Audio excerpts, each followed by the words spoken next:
자, 오늘 지구촌 메시지는 창세기 34장 1절에서 17절 말씀입니다.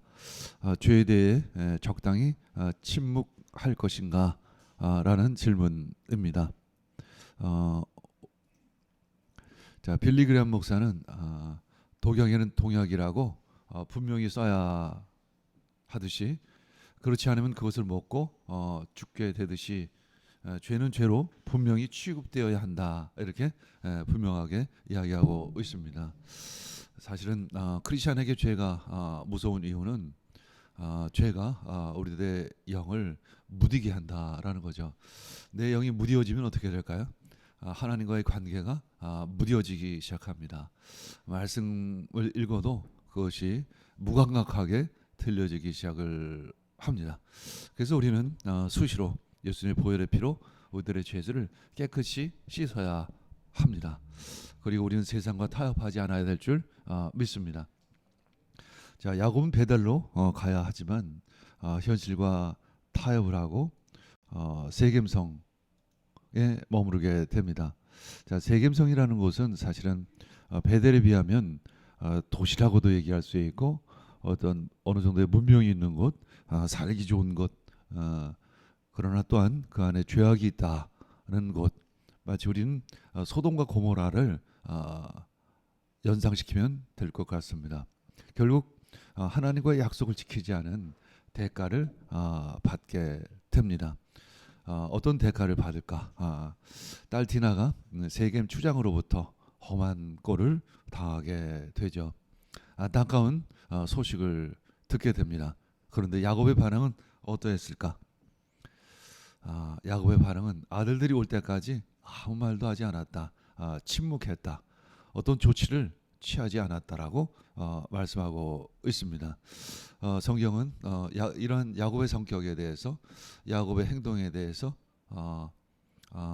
보이지 않는 사실 비판을, 판단을, 심판을 하고 있습니다.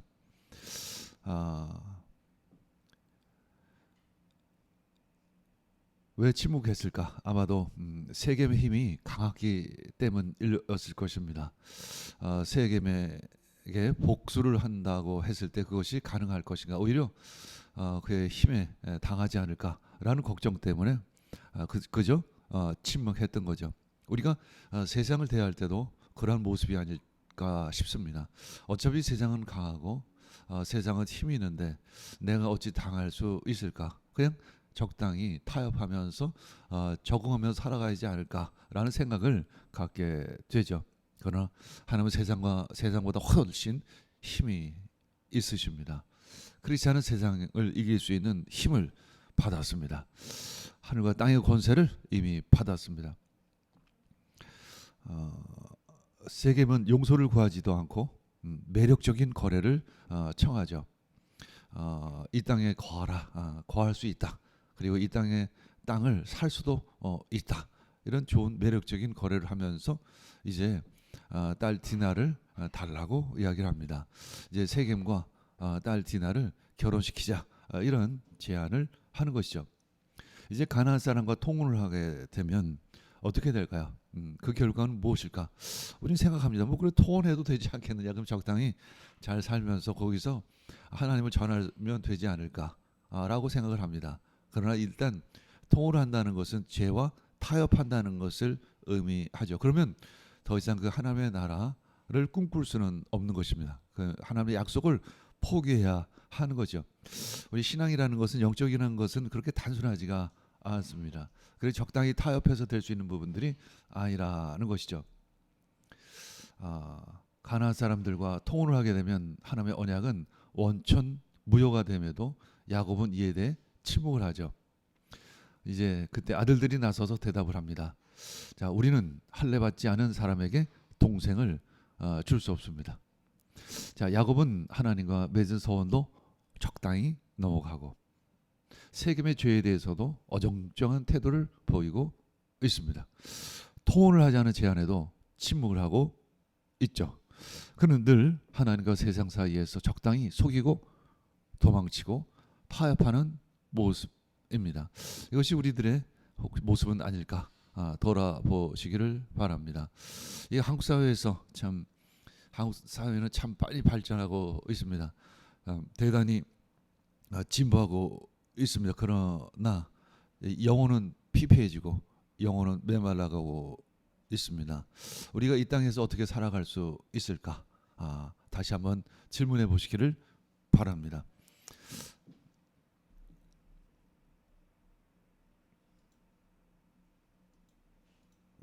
자, 창세기 34장 5절 읽겠습니다. 야곱이 그 딸 디나를 그가 더럽혔다 함을 들었으나 자기 아들들이 들에서 목축함으로 그들이 돌아오기까지 잠잠하였습니다. 자, 여러분들 같으면 딸이 그런 험한 꼴을 당하면 잠잠할 수 있을까요? 여러분들 사랑하는 사람이 그렇게 어려운 꼴을 당하면 잠잠할 수 있을까요? 야곱은 왜 잠잠할까요? 도대체 그의 신앙은 어떠할까? 한번 돌아보시는, 그리고 나의 신앙도 돌아보고 우리가 세상을 어떻게 살아갈 것인가를 돌아보는 귀하고 아름다운 시간 되기를 축복합니다. 아멘.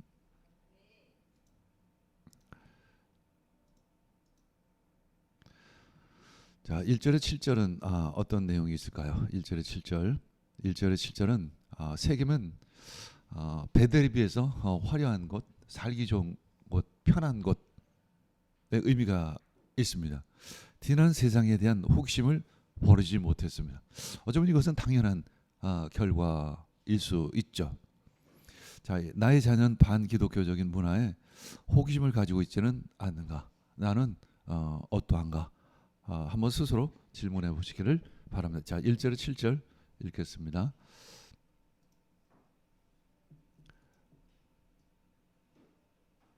자, 1절 7절.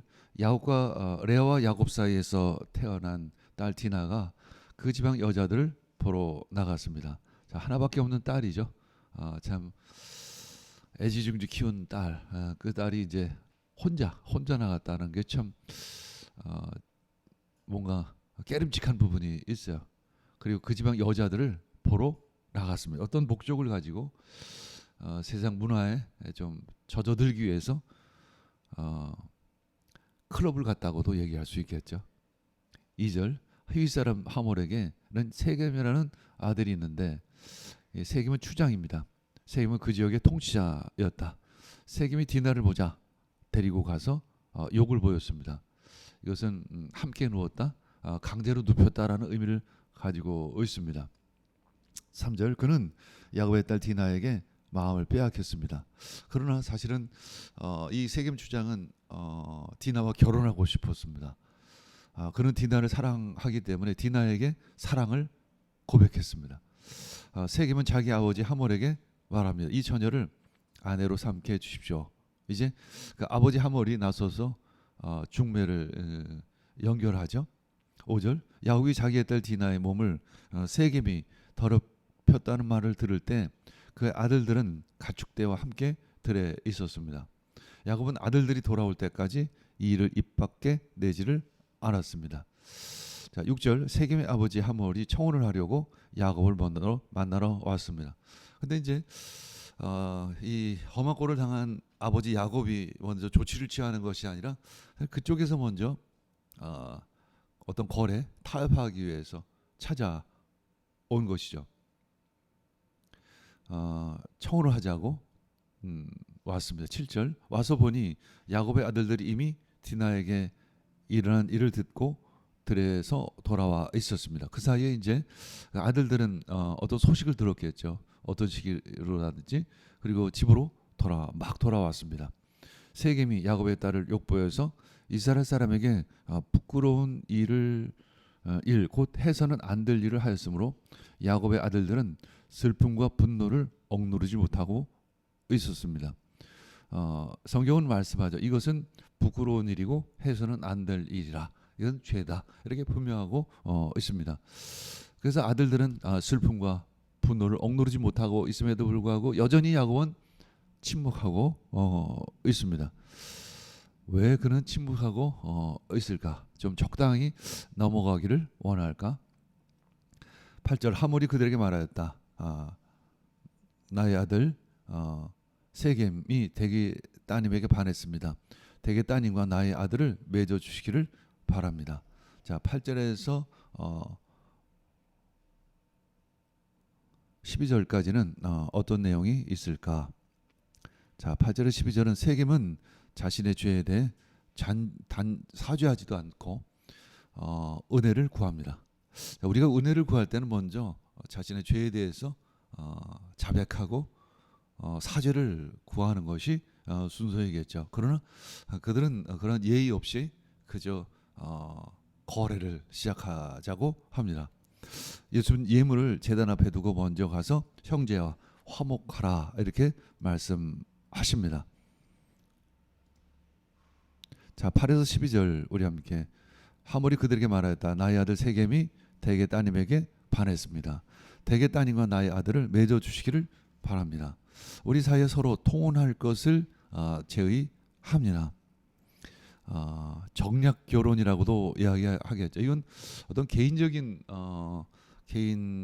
결혼이 아니라 어떤 가문과 가문, 이 부족과 부족 간의 결혼이기 때문에 이것은 단순한 결혼 이상의 의미가 있죠. 완전 피를 섞는 것을 의미합니다.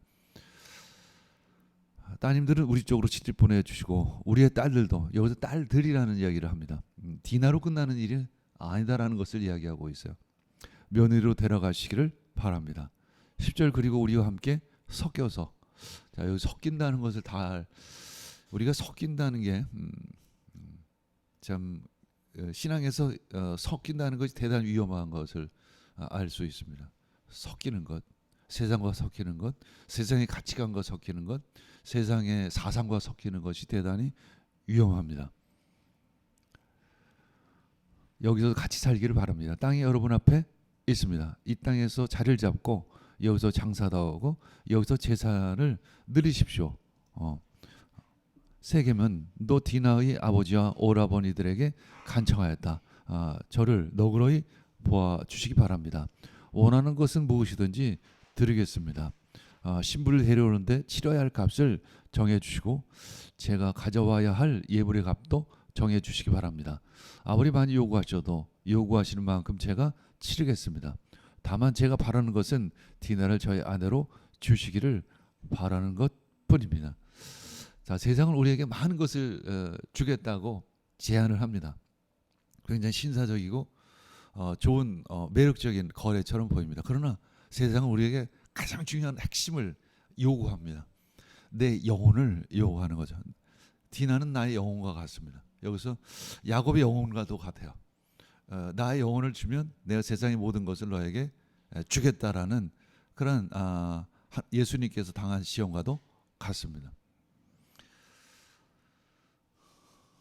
자, 13절에서 17절은 어떤 내용이 있을까? 13절에서 17절.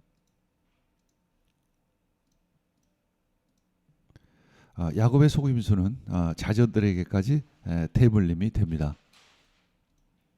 야곱의 아들들은 죄에 대해서 속임수로 되갚습니다. 우리는 죄에 대해 어떤 자세를 가져야 할 것인가?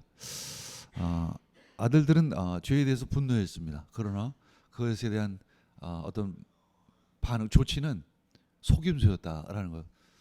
우리 역시 크리스찬으로서 죄에 대해서 죄로 반응할 것인가, 아니면 하나님의 말씀으로 순종할 것인가, 우리는 선택해야 될 줄 믿습니다. 자, 8절에서 11절, 13절에서 17절 읽겠습니다. 자, 야곱의 아들들은 세겜이 그들이 누이 디나를 욕보였으므로 세겜은 그의 아버지 하몰에게 짐짓 속임수를 썼습니다. 이미 속임수라고 이야기하고 있죠. 14절 그들은 세겜과 하몰에게 이렇게 말하였다. 우리는 그렇게 할 수 없습니다. 할례를 받지 않은 남자에게 우리의 누이를 줄 수 없습니다. 그렇게 하는 것은 우리에게 부끄러운 일입니다. 조건이 하나 있습니다. 당신들 쪽에서 남자들이 우리처럼 모두 할례를 받겠다고 하면 그 청혼을 받아들이겠습니다. 이야기는 이제 할례를 받은 후에 세겜 사람들이 할례를 받은 후에 그들을 이제 몰살시키려고 하는 수수이죠. 16절 그렇게 하면 우리가 딸들을 당신들에게로 시집도 보내고 당신의 딸들을 우리가 며느리로 삼으며 당신들과 함께 여기에서 살고 더불어 한 결례가 되겠습니다. 완벽한 속임수이죠. 17절. 그러나 당신들 쪽에서 할례받기를 거절하면 우리는 우리의 누이를 데리고 여기에서 떠나겠습니다. 자, 이렇게 또 다른 거래, 거짓 거래를 제안합니다. 이것은 마치 라반이 야곱을 열포치기나 속였던 그 버릇이 또 이 야곱의 아들들에게도 전해지는 것을 볼 수 있습니다.